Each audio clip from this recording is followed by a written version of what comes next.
Welcome back to the 75-gallon mixed reef aquarium. My name is Jason, and we are going to take a look at the new fish that I added.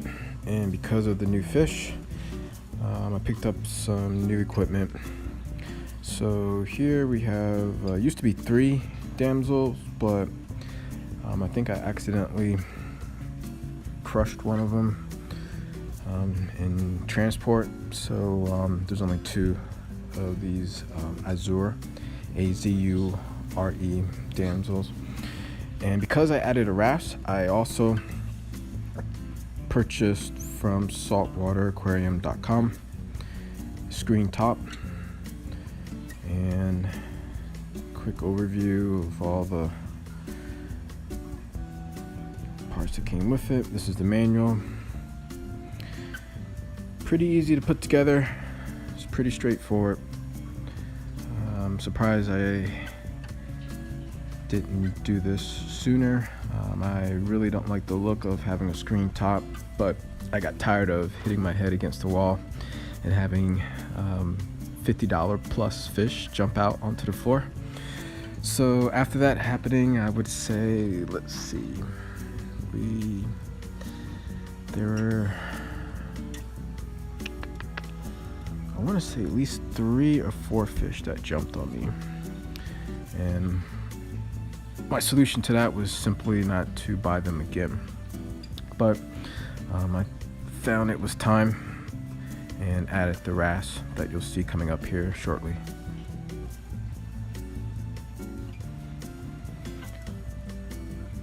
And the green torch coral is doing well. It's still getting stung by the wild bubble coral.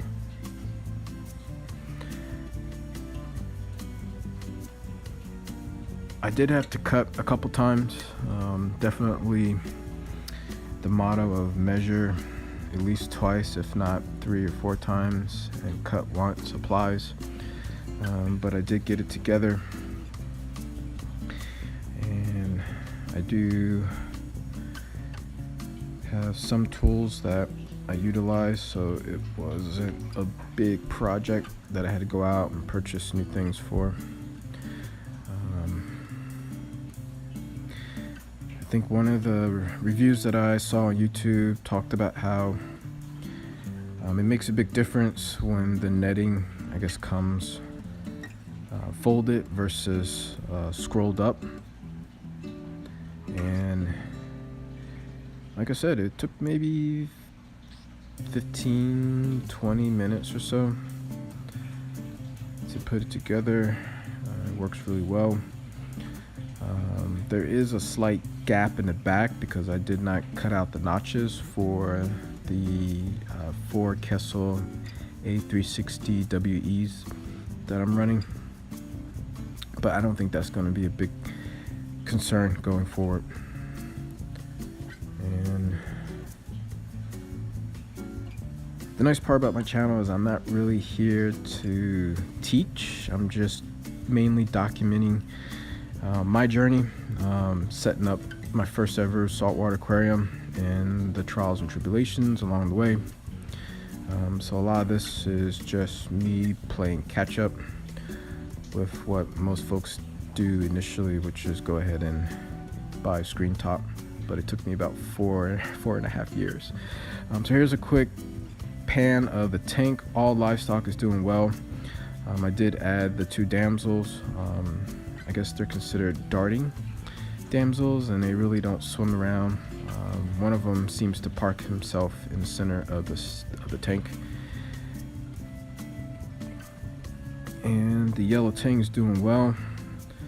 I'm still thinking about adding a tanimi tang and just trying to figure out how to acclimate it in. Let's see, still dosing the Seachem FUEL. I started off doing 20 milliliters a day once a week, and I backed that off to like 2 dosings, like on a Tuesday or Thursday. I split them up, but I do it when the lights are off in the morning prior to the photo period. I did move that wild bubble coral. I'm working on a video of that. Every time I checked it, it came back with a vengeance. You know, instead of one stinger tentacle, it would come back with like 2 or 3, and like a couple in reserve just in case those 2 got attacked or something. So yeah, I definitely moved it, and it freed up a lot of space, real estate right there, to put more zoas and potentially some more AcroPower. The one, I think the